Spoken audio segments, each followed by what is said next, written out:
اور ایک ہاتھ اپنے سینے پر رکھے جیسے اپنے ڈوبتے ہوئے دل کو روک رہی تھی۔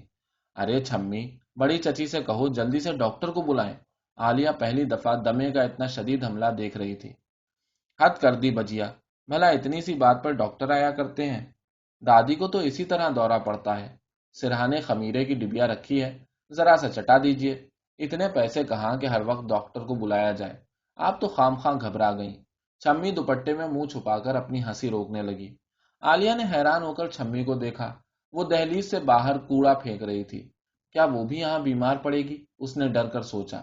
ابا تو ذرا سی چھینک پر ڈاکٹر کو بلوا لیتے تھے، لیکن یہاں تو چھمی ڈاکٹر کے نام پر ہنستی ہے۔ کھانسی کی آواز سارے گھر میں گونج رہی ہے، مگر یہ آواز صرف کریمن بوا کو سنائی دیتی ہے۔ سب اپنے کاموں میں لگے ہیں، کوئی ادھر نہیں آتا۔ ذرا دیر بعد دادی کی سانس ٹھیک ہو گئی اور وہ جیسے تھک کر لیٹ گئیں۔ کریمن بوا ان کے چہرے سے پسینہ پوچھ رہی تھی۔ اب کیا حال ہے مالکن؟ کیسی تڑپ تھی کریمن بوا کی آنکھوں میں۔ دادی نے ہوں کر کے آنکھیں بند کر لی تو پھر کریمن بوا کو آٹا گوندھنا یاد آ گیا۔ چھمی کو بلاؤ، دادی نے آہستہ سے کہا تو وہ کمرے کی دہلیز پر کھڑے ہو کر چھمی کو آواز دینے لگی۔ کہیے جب منہ دھو لوں گی تو آؤں گی، ہر وقت بلاتی رہتی ہیں۔ صحن میں بچھی ہوئی چوکی پر چھمی بیٹھی منہ ہاتھ دھو رہی تھی، جانے وہ اور کیا بڑبڑاتی رہی۔ دادی کے روب کی ساری کہانیاں اس کی آنکھوں کے سامنے اڑ اڑ دھم ہو گئیں۔ جلدی چلو عالیہ، سامان ٹھیک کرا لو۔ برآمدے سے اماں کی آواز آئی تو وہ چپکے سے دادی کے پاس سے سرک آئی۔ وہ اس وقت آنکھیں بند کیے بڑے سکون سے سو رہی تھی۔ جمیل بھیا کو اس وقت اس نے بڑے غور سے دیکھا۔ وہ اچھے خاصے تھے، مگر ان کی آنکھیں چھوٹی اور اندر کو دھسی ہوئی تھی۔ پھر ان آنکھوں میں ایسی گہرائی تھی کہ غور سے دیکھتے ہوئے جھجک محسوس ہوتی۔ اس وقت وہ سب سامان ٹھکانے لگانے کے بعد جیسے تھک کر دالان کی محراب کے بیچوں بیچ اکڑوں بیٹھے تھے۔ اماں بہت بیزار نظر آ رہی تھی، بس کچھ ایسی کیفیت جیسے کسی طویل سفر سے دوچار ہو گئی ہوں اور منزل بہت دور ہو۔ یہ سفر کب ختم ہوگا؟ عالیہ نے اپنے آپ سے پوچھا اور پھر اپنے بستر بند کی طرف بڑھی جو صحن میں ایک طرف پڑا ہوا تھا۔ اس کا بکس اور بستر اوپر کی منزل کے چھوٹے کمرے میں جانا تھا۔ میں لے چلتی ہوں بچیا۔ چھمی کے غرارے کی پھٹی ہوئی گوٹ زمین پر لوٹ رہی تھی۔ وہ بستر بند کے تسمے گھسیٹنے لگی۔ تم ہٹ جاؤ بے وقوف۔ جمیل بھیا بڑی تندہی سے اٹھ کر چھمی کے ہاتھ سے تسمے کھینچنے لگے۔ ذرا ہوش میں رہیے گا بھیا۔ ہاں، میں بجیا کی وجہ سے آپ کو جواب نہیں دینا چاہتی، ورنہ… چھمی کا چہرہ سرخ ہو گیا۔ ہٹ جائیے، میں خود لے جاؤں گی بجیا کا بستر۔ چھمی نے جمیل بھیا کا ہاتھ جھٹک دیا اور بستر بند گھسیٹ گھسیٹ کر زینوں پر چڑھنے لگی۔ جمیل بھیا چوکی پر بیٹھ کر جیسے بڑے مزے سے تماشا دیکھنے لگے۔ بستر بند کی رگڑ سے ڈھیروں دھول اڑ رہی تھی۔ ارے چھمی گر جائے گی، کیوں اپنی جان کے لاگو رہتی ہے؟ بڑی چچی پان لگاتے لگاتے گھبرا کر اڑ گئیں۔ گرنے دو اماں، کبھی تو میں بھی اسے بے بس دیکھوں۔ جمیل بھیا کھسیا کر ہنسے۔ واہ کیا بات ہے، بے بس دیکھ کر خوش ہوتے ہیں جمیل بھیا؟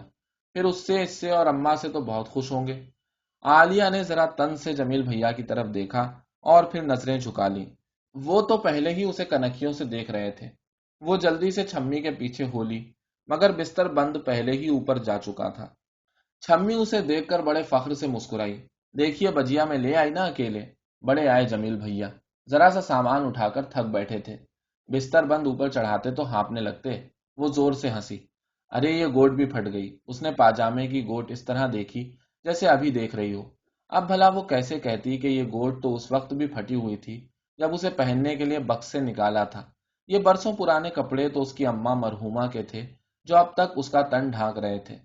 عالیہ چھمی کے ساتھ مل کر بستر بند کھولنے لگی۔ شام کا چھٹپٹا ہو چلا تھا، مگر ابھی گلی میں روشنی نہ ہوئی تھی۔ رات کو وہ جس بستر پر لیٹی تھی اسے سمیٹ کر اپنا بستر لگا دیا۔ اتنے میں جمیل بھیا اس کا بکس اٹھائے آ گئے۔ عالیہ، یہ کمرہ تمہارے لیے ٹھیک رہے گا نا؟ پہلے میں اس کمرے میں رہتا تھا۔ اس کا سب سے بڑا فائدہ یہ ہے کہ گلی سے بجلی کی خیراتی روشنی بھی مل جاتی ہے۔ میں نے یہیں بی اے کی تیاری کی، ورنہ لالٹین کی روشنی میں تو آنکھیں پھوٹ جاتی۔ یہ بڑا کمرہ بھی خالی رہتا تھا، یہاں کوئی نہ آتا تھا، بس کسی کسی وقت کوئی چمگادڑ آ جاتی تھی۔ جمیل بھیا نے کنکھیوں سے چھمی کو دیکھا، مگر وہ بڑی خاموشی سے کمرے کے باہر کھلی چھت پر جا کھڑی ہوئی تھی۔ کیا آپا کی شادی اسی بدتمیز سے ہو رہی تھی؟ اس نے سخت ناگواری سے سوچا۔ ارے وہ تو اس کے ساتھ چند دن بھی نہ جیتی۔ کیا یہ وہی شخص ہے جس کا نام آپا کے ساتھ لے کر وہ خوش ہوتی تھی؟ عالیہ نے اپنا بکس ٹھکانے لگا دیا اور جمیل بھیا سے کوئی بات کہے بغیر چھمی کے پاس چلی گئی۔ جاتے ہوئے اس نے مڑ کر دیکھا، جمیل بھیا جہاں کھڑے تھے وہیں کھڑے رہ گئے تھے۔ آپ سے ملنے کا اتنا شوق تھا بجیا کہ بس کیا بتاؤں، چھمی بولی۔ بڑے چچا اور بڑی چچی آپ کی بڑی تعریف کرتے تھے۔ آپ پڑھی ہوئی ہیں نا، اسی لیے بڑے چچا تہمینہ آپا سے جمیل بھیا کی شادی کرنا چاہتے تھے۔ میں تو جاہل ہوں نا بجیا، تم تو بغیر پڑھے اتنی پیاری ہو چھمی، میں تو تم سے مل کر سب سے زیادہ خوش ہوئی ہوں، اس نے کہا۔ میں خط بھی لکھ لیتی ہوں اور پڑھ بھی لیتی ہوں، بس اسکول نہیں گئی نا، چھمی نے بڑے غرور سے بتایا۔ تم اس سے مل کر ذرا بھی خوش نہیں ہو؟ تم یہاں کسی سے بھی مل کر خوش نہیں ہوگی، تم تو محض پڑھی لکھی لڑکیوں والا اخلاق دکھا رہی ہو، جمیل بھیا نے بڑے مزے میں کہا اور ہاتھ ہلا ہلا کر چھت پر ٹہلنے لگے۔ کسی نے دیکھا ہی نہیں کہ وہ کب آ کر پیچھے کھڑے ہو گئے تھے۔ پتا نہیں آج جمیل بھیا کو کیا ہو گیا ہے، آپ کو دیکھ کر ان میں کچھ شان آ گئی ہے بجیا۔ ویسے تو یہ حال تھا کہ میرے بغیر کوئی کام نہ ہوتا۔ چھمی نے ترچھی نظروں سے جمیل بھیا کو دیکھا۔ میں کہہ رہا ہوں چھمی کہ اب تم نیچے چلی جاؤ۔ جمیل بھیا جانے کیوں ایک دم سنجیدہ ہو گئے۔ کیوں جاؤں؟ اس گھر میں میرے باپ کا بھی حصہ ہے، جہاں چاہوں گی بیٹھوں گی، بڑے آئے۔ اچھا تو پھر میں ہی چلا جاتا ہوں۔ جمیل بھیا بڑی تیزی سے سیڑھیاں طے کرنے لگے۔ عالیہ کے لیے یہ ساری باتیں کتنی عجیب تھیں۔ اس نے حیران ہو کر چھمی کو دیکھا۔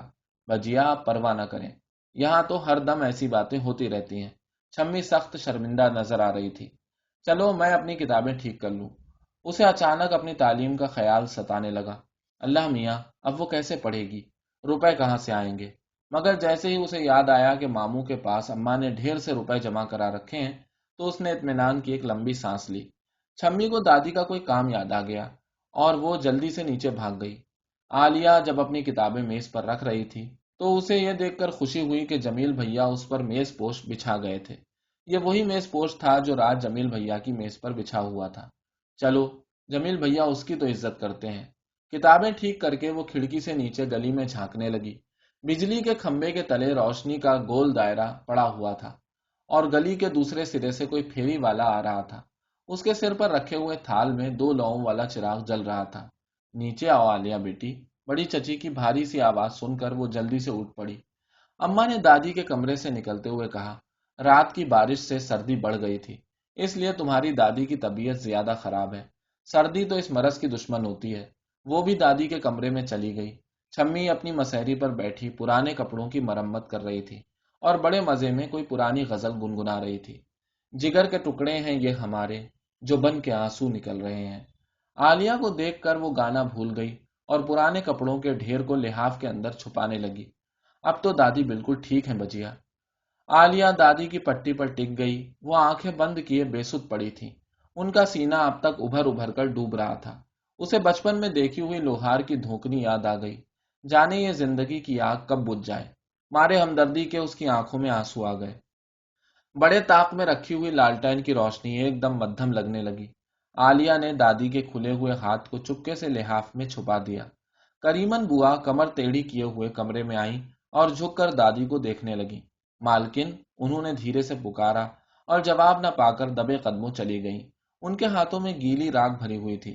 کیا دادی سو رہی ہیں؟ شکیل دہلیز پر کھڑے کھڑے کمرے میں جھانکا۔ سو رہی ہیں؟ پھر تم کو کیا؟ چھمی نے اسے چڑھانے کے سے انداز میں جواب دیا۔ بکو مت، بڑی آئیں، شکیل ہنکارا۔ ارے دادی سو رہی ہیں، چپ رہو شکیل میرے بھیا۔ عالیہ گھبرا کر کھڑی ہو گئی۔ مجھے کچھ پیسے چاہیے عالیہ بجیا، کتابیں خریدنی ہیں۔ دادی کی طبیعت خراب ہے اس وقت، عالیہ نے اسے سمجھانا چاہا۔ اب دھریے نہ ان کے پاس روکڑ، سب کچھ تو لے گیا، پاؤں دبا دبا کر چالاک۔ چھمی مارے غصے کے بولا رہی تھی۔ اتنی بہت سی تھیں گنیاں، کھا گئے سارے مل کر۔ تم سے تو کبھی پاؤں بھی نہ دابے گئے۔ بیچاری دادی پڑی تڑپتی ہوتی ہیں اور یہ لاٹ صاحب مزے کرتی ہیں، شکیل نے جواب دیا۔ میرے منہ نہ لگا کر کمینے، دیکھ تو ابھی بتاتی ہوں۔ چھمی اپنی مسہری سے کودی۔ دادی نے ایک لمحے کو آنکھیں کھولی اور پھر کراہ کر کروٹ بدل لی۔ عالیہ شکیل کو کھینچتی ہوئی باہر لے آئی۔ کریمن بوا صحن میں بچھی ہوئی چوکی پر لالٹین رکھ رہی تھی۔ انہوں نے منہ ہی منہ میں کچھ کہا اور پھر برآمدے میں چلی گئی۔ ارے شکیل، اب تو تم بڑے ہو رہے ہو، پھر بھی لڑتے ہو۔ چھمی بھی تو تم سے کتنی بڑی ہے۔ عالیہ نے اس کے شانے کو دبایا مگر وہ کچھ بھی نہ بولا۔ آستین سے آنسو پوچھ کر سر جھکائے کھڑا رہا۔ لڑنا بری بات ہے میرے بھیا، عالیہ نے اسے لپٹا لیا۔ دادی مجھ سے محبت کرتی ہیں، وہ کہتی ہیں کہ میں چھوٹے چچا کی طرح ہوں، بس اسی لیے چھمی مجھ سے جلتی ہے۔ پھر دادی اب تک مجھے کتابوں کے لیے پیسے دیتی رہیں، یہ بات چھمی کو سب سے زیادہ بری لگتی ہے۔ آپ ہی بتائیے کہ میں کس سے مانگوں؟ ابا، جمیل بھیا، اماں سب پیسوں کے نام پر چیخنے لگتے ہیں۔ شکیل نے معصوم بچوں کی طرح سسکی بھری۔ میرے پاس 2 روپے ہیں، لوگے؟ عالیہ نے پوچھا تو شکیل مارے خوشی کے اور زور سے لپٹ گیا۔ صبح مجھ سے روپے لے کر کتابیں لے آنا۔ اچھا بجیا۔ ٹاٹ کا پردہ سرکا کر وہ دالان میں چلی گئی۔ اماں اور بڑی چچی تخت پر بیٹھی تھیں۔ اماں بالکل چپ تھیں، مگر بڑی چچی بڑی خندہ پیشانی سے باتیں کرتے ہوئے چھالیاں کاٹ رہی تھی۔ شکیل کو دیکھتے ہی اس کی طرف پلٹی۔ پڑھتا بھی ہے یا گھومتا پھرتا ہے؟ امتحان میں فیل نہ ہو تو جب کی بات۔ کہاں گھومتا ہوں؟ پڑھتا ہوں اپنے دوستوں کے ساتھ، میرے پاس تو پوری کتابیں بھی نہیں، خام خواہ ٹوکتی رہتی ہیں۔ شکیل نے بھی سختی سے جواب دیا۔ عالیہ نے دیکھا کہ اماں حیرت اور نفرت سے شکیل کو گھور رہی ہیں۔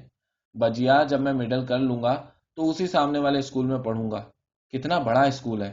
شکیل کریمن بوا کے پاس چولہے کے سامنے بیٹھ گیا۔ بسنت آنے والا ہے۔ کریمن بوا لالٹین جلا کر بیٹھک میں رکھنے کو چلی گئیں، پھر واپس آ کر آٹا گوندھنے بیٹھ گئیں۔ اللہ سلامت رکھے بڑے میاں کو، وہ ہو نہ ہو کمرے میں روشنی تو رہے۔ بڑے چچا کب آئیں گے؟ عالیہ نے پوچھا۔ جب ان کا جلسہ ختم ہوگا۔ بڑی چچی بے بسی سے ہنسی۔ جمیل بھی آ جاتا تو گرم روٹی کھا لیتا۔ اللہ کرے مظہر میاں کا جیل سے خیریت کا خط آ جائے۔ مولا تو ہی اپنی امان میں رکھنے والا ہے۔ کریمن بوا نے آٹا گوندھ کر توا چولہے پر رکھ دیا۔ عالیہ کے دل میں ہوک سی اٹھی۔ اسے ابا سے کتنی محبت تھی، حالانکہ اس نے اپنے گھر میں کبھی ہنستی کھیلتی زندگی نہ دیکھی تھی۔ وہ ابا کو اماں کی تلخ زندگی کا ذمہ دار سمجھتی تھی۔ اسے سیاست سے نفرت ہو گئی تھی۔ ابا کے مقاصد اس کی نظر میں کتنے بھونڈے تھے، پھر بھی وہ انہیں بے تحاشا چاہتی تھی۔ ابا کی حفاظت میں کتنا سکون محسوس کرتی تھی، مگر اب وہ اس محبت کی حفاظت سے محروم ہو گئی تھی۔ بجیا، اب آپ کالج میں نہیں پڑھیں گی؟ شکیل 2 روپوں کے تصور سے کتنا خوش نظر آ رہا تھا۔ گھر کے سامنے گلی کے اس پار بڑے سے میدان میں بنی ہوئی اسکول کی لال عمارت اس کی تمناؤں کا مرکز تھی۔ اپنے گھٹیا سے مڈل اسکول سے بھاگ جانے کی کتنی خواہش تھی۔ عالیہ چپ رہی۔ اماں نے اسے بڑی دکھی نظروں سے دیکھا، مگر ایسی نظریں جن میں عزم بھی تھا۔ ابا کی یاد نے اسے اتنا بیکل کر دیا تھا کہ وہ کریمن بوا اور بڑی چچی کے اصرار کے باوجود اچھی طرح کھانا بھی نہ کھا سکی اور جلدی سے اٹھ گئی۔ کریمن بوا بڑبڑاتی رہ گئی۔ گھر والوں کی تو یہ چڑیوں جیسی خوراکیں رہ گئی ہیں، اور اسرار مستنڈا اتنا کھائے کہ پکا پکا کر ہاتھ ٹوٹ جائیں۔ تھوڑے دنوں میں عالیہ کو گھر کے سارے حالات معلوم ہو گئے۔ بڑے چچا نے جاگیر بیچنے کے بعد کپڑے کی 2 بڑی دکانیں کھول لی تھی، جن کی نگرانی کسی زمانے میں وہ خود کرتے تھے۔ انہوں نے یہ خوبصورت سا گھر بڑے چاو سے بنوایا تھا۔ گھر میں مثالی خوشحالی تھی، مگر جب وہ بڑی سرگرمی سے سیاست میں حصہ لینے لگے تو دکانیں اسرار میاں کی نگرانی میں لشتم پشتم چلنے لگیں۔ وہ بھی ان کی آمدنی چندوں اور سیاسی ورکروں پر خرچ ہو جاتی۔ بڑے چچا کئی بار جیل جا چکے تھے۔ انہیں قید تنہائی اور بیڑیاں پہننے کی سزا بھی مل چکی تھی۔ ان کے پیروں میں موٹے موٹے سیاہ گھٹے پڑے ہوئے تھے۔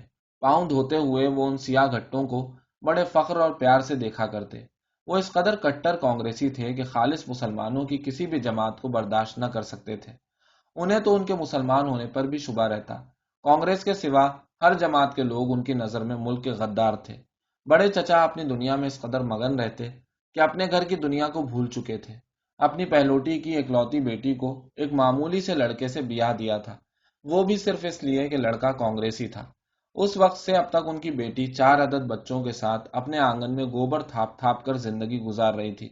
بڑے چچا کو بھلا اتنی فرصت کہاں تھی کہ اپنی بیٹی کے مستقبل کی فکر کرتے یا کوئی کھاتا پیتا گھرانہ تلاش کرتے۔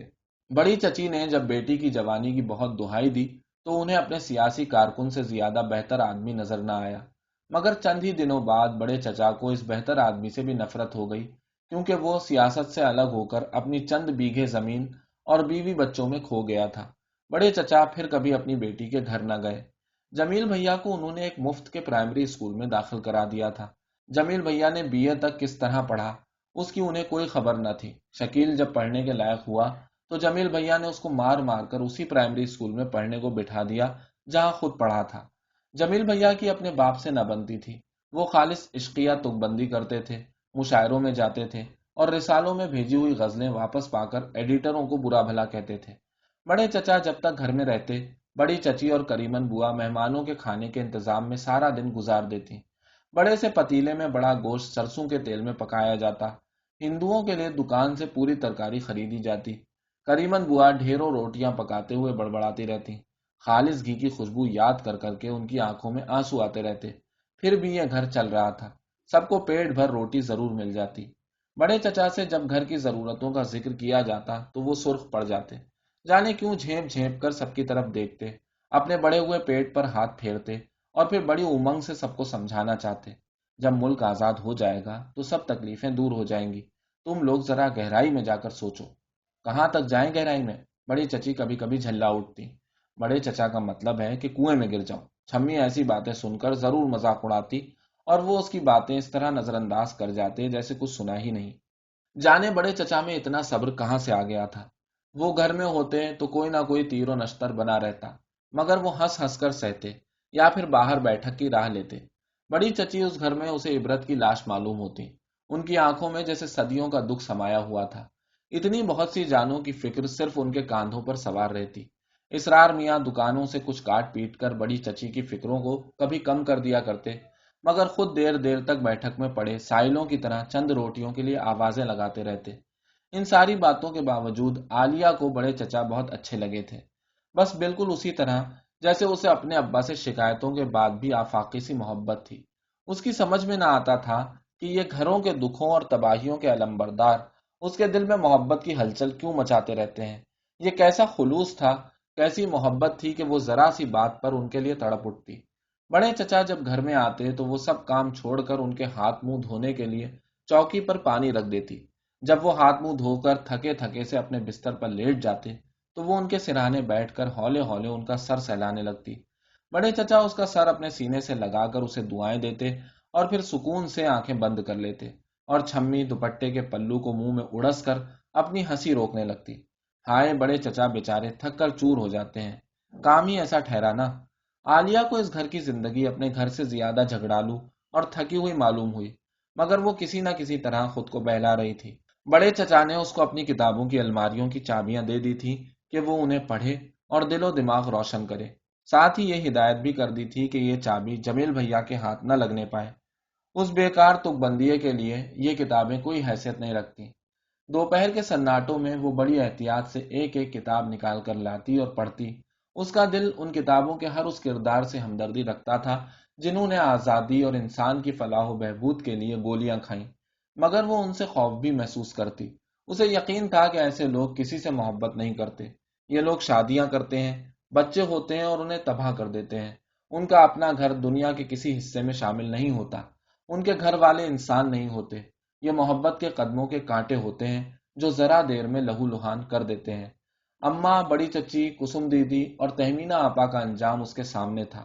17-18 سال کی عمر میں وہ کتنی سمجھدار ہو گئی تھی، فکروں اور غموں نے اس کا بچپن کتنی جلدی چھین لیا تھا۔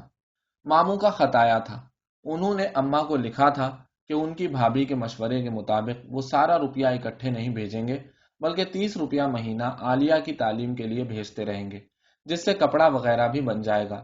برے وقت میں زیادہ روپیہ پاس نہیں رکھنا چاہیے، ہر ایک کی نظر پڑتی ہے۔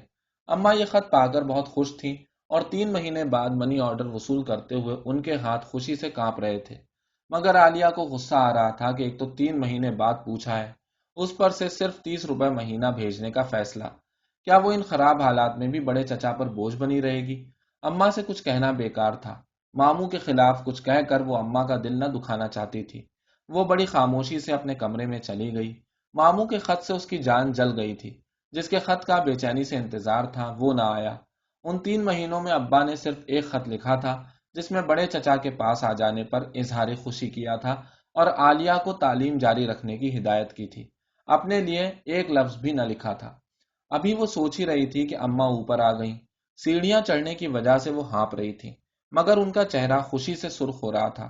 بھابھی کتنی ہوشیار ہیں، انہیں تو معلوم ہی ہو گیا ہوگا کہ یہاں سب ننگے بھوکے ہیں، لوٹ کھائیں گے۔ اماں سرگوشیوں میں باتیں کر رہی تھی۔ جمیل سے کہہ کر تم ایک ماسٹر کا انتظام کر لو اور گھر بیٹھے امتحان دو۔ مگر اماں ان روپوں سے کیا ہوگا؟ ہمیں اپنے سارے اخراجات برداشت کرنے چاہیے، کچھ دن کی بات ہے پھر ابا آ جائیں گے۔ بڑے چچا نے بہت اچھا وکیل کیا ہے، ابا کو کم سے کم سزا ہوگی۔ کیا پتا، وہ افسر مرا تو نہیں، مگر الزام تو قتل کا ہے، جانے وہ کب آئیں۔ ہائے اگر ان میں ذرا بھی شرافت ہوتی تو اپنے گھر کا خیال رکھتے۔ اماں کو شاید بیتے ہوئے تلخ دن یاد آ رہے تھے، وہ جانے کیا سوچ رہی تھی۔ دلہن، اے دلہن، نیچے صحن میں کھڑی ہوئی بڑی چچی اماں کو آواز دے رہی تھی۔ ساتھ ہی شکیل اور چھمی کے تو میں کرنے کی آوازیں آ رہی تھی۔ آتی ہوں۔ اللہ، کس مصیبت میں پھنس گئے، اماں بڑبڑائیں۔ ہم اس سے زیادہ روپے نہیں منگائیں گے۔ تمہارے بڑے چچا کا فرض ہے کہ وہ ہماری ہر ضرورت کو پورا کریں۔ آخر تو ان کے بھائی کا قصور ہے، ہم خود سے تو ان کے گھر آ کر نہیں بیٹھ گئے۔ اماں جواب سنے بغیر نیچے چلی گئیں۔ تیسرا پہر تھا، دھوپ لوٹ چکی تھی۔ وہ بڑی دیر تک اپنے بستر پر اوندھی پڑی رہی، گلی میں کھلونے والا جھنجھنا بجاتا اور بڑی سریلی آواز میں صدا لگاتا جا رہا تھا، یہ ربڑ والا ببوا، یہ مستانہ ببوا۔ چھمی لڑنے بھیڑنے کے بعد اب گھسی ہوئی سوئیوں سے گراموفون ریکارڈ بجا رہی تھی۔ اس نے سوچا، اس طرح تو سارے ریکارڈ خراب ہو جائیں گے۔ وہ شکیل سے کہہ کر چھمی کے لیے سوئیوں کی ایک ڈبیا ضرور منگا دے گی۔ دھوپ پیلی پڑ چکی تھی۔ کریمن بوا چائے پینے کا شور مچا رہی تھی، مگر اس کا جی نہ چاہا کہ نیچے جائے۔ وہ کھلی چھت پر آ کر اس کھرے پلنگ پر لیٹ گئی جو سارا دن دھوپ میں پڑا تپتا رہا تھا۔ آس پاس کی چھتوں پر بچوں کا شور بڑھتا جا رہا تھا اور مکانوں سے اٹھتے ہوئے دھوئیں کی وجہ سے فضا سرمئی ہو رہی تھی۔ پلنگ اب تک ہلکا سا گرم تھا۔ وہ اٹھ کر ٹہلنے لگی۔ کیسا بجھا بجھا سا جی ہو رہا تھا۔ اس وقت تو یہی دل چاہ رہا تھا کہ گھر سے نکل کر کہیں ہو آئے، مگر کہاں، وہ تو جب سے آئی تھی اس گھر سے باہر قدم نہ نکالا تھا۔ چھمی کا جب جی چاہتا برقع اوڑھ کر گھروں گھروں پھر آتی، وہ بھی صرف مسلمان گھروں میں۔ ہندوؤں سے اسے للہ بغض تھا۔ اس گھر میں تو اس کی دنیا صرف کتابیں رہ گئی تھی۔ بڑے چچا کی کتابوں کی الماری کی چابی اس نے سنبھال کر اپنے بستر میں چھپا دی تھی۔ کریمن بوا چائے پینے کے لیے پکار رہی تھی۔ وہ مجبوراً نیچے جا رہی تھی کہ چھمی اس کی چائے کی پیالی لیے آ گئی۔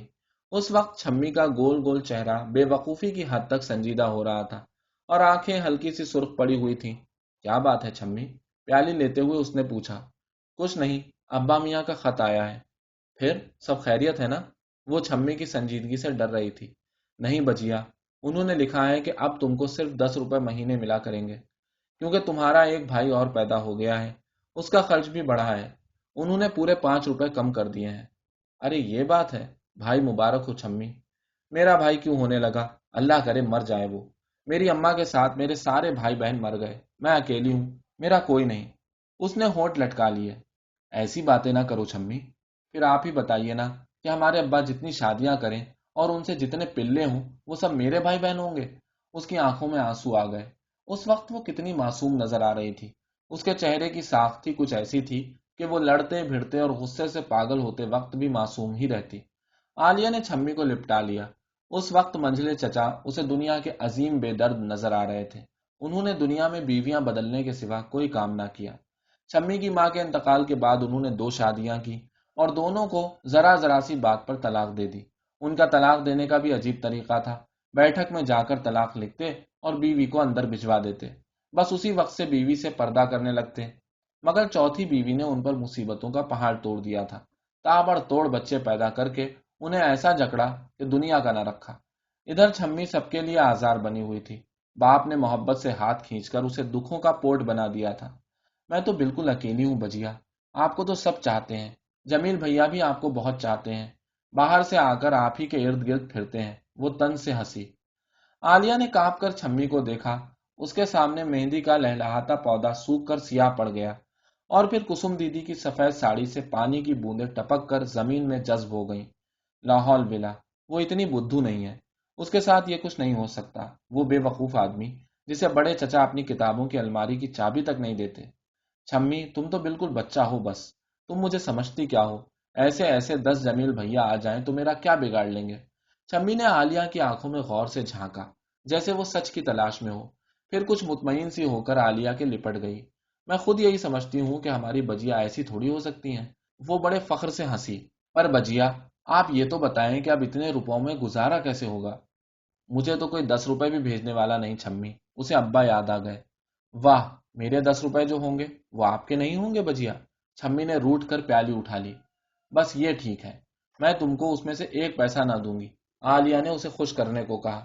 ارے ہاں بجیا، وہ کل ہمارے کمرے میں جلسہ ہوگا۔ چھمی جیسے سب کچھ بھول کر چونکی۔ کیسا جلسہ؟ عالیہ نے اسے حیرت سے دیکھا۔ ارے مسلم لیگ کا جلسہ بجیا۔ پر بڑے چچا جو ناراض ہوں گے، تم دل سے رہو گی نا مسلم لیگی؟ عالیہ نے اسے سمجھانا چاہا۔ وہ کون ہوتے ہیں ناراض ہونے والے؟ میں کیا انہیں منع کرتی ہوں کہ کافروں کے جلسوں میں نہ جایا کریں؟ مگر تمہارے مسلم لیگی ہونے سے کیا فائدہ ہوگا؟ عالیہ کو دکھ ہو رہا تھا کہ یہاں تو سب پاگل ہیں۔ کچھ نہیں ہوتا، بس میں مسلمان ہوں اس لیے مسلم لیگی ہوں۔ وہ بڑے فخر سے ہنسی۔ بتاشے بٹیں گے بجیا، ٹھیک رہیں گے نا؟ چھمی، اتنے سے روپے آئے ہیں اور تم کو پورا مہینہ گزارنا ہے، کیوں خام خواہ میں یہ حرکتیں کرتی ہو؟ عالیہ نے اسے پھر سمجھانا چاہا۔ واہ، پیسے روپے کی کیا بات ہے، میں تو اپنی جان تک نچھاور کر دوں مسلم لیگ پر، پھر ہمارے کافر چچا کو پتا چلے۔ وہ جیسے کچھ یاد کر کے تیزی سے سیڑھیاں پھلانگتی نیچے چلی گئی۔ اری چھمی، کیوں اپنی جان کے لاگو ہو رہی ہے؟ نیچے سے بڑی چچی کی آواز آ رہی تھی۔ عالیہ چھت سے ہٹ کر بڑے کمرے کی اس کھڑکی کے پاس کھڑی ہو گئی جس سے نچلی منزل کا صحن نظر آتا تھا۔ واقعی بڑی بے کہی لڑکی ہے۔